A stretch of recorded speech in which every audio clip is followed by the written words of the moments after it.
Today we're going to read Where the Wild Things Are by Morris Sendak while at the top of a tree.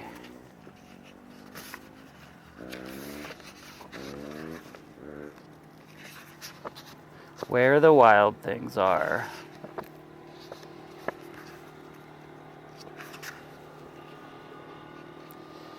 The night Max wore his wolf suit and made mischief of one kind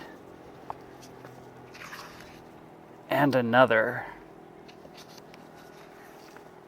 Oh, Max.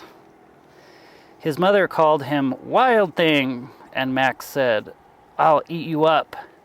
So he was sent to bed without eating anything. That very night in Max's room, a forest grew. And grew. And grew until his ceiling hung with vines and the walls became the world all around.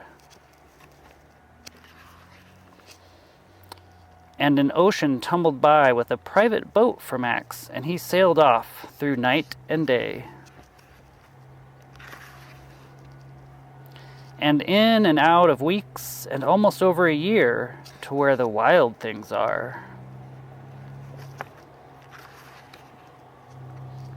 And when he came to the place where the wild things are, they roared their terrible roars, and gnashed their terrible teeth, and rolled their terrible eyes, and showed their terrible claws. Till Max said, "Be still!" and tamed them with the magic trick of staring into all their yellow eyes without blinking once. And they were frightened, and called him the most wild thing of all.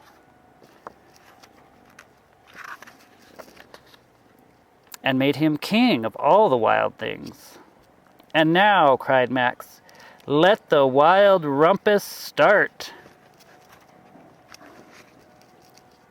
That's a rumpus, all right. And there they are, climbing trees.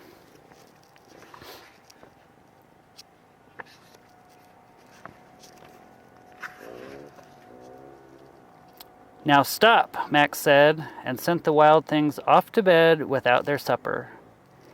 And Max, the king of all wild things, was lonely and wanted to be where someone loved him best of all.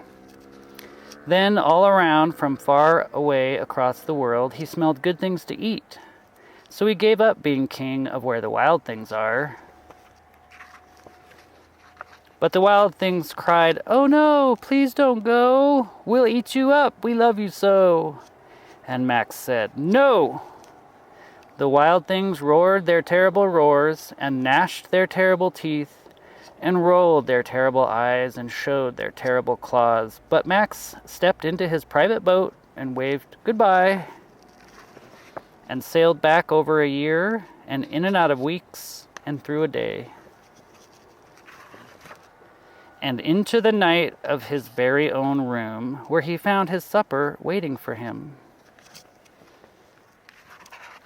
And it was still hot. The end.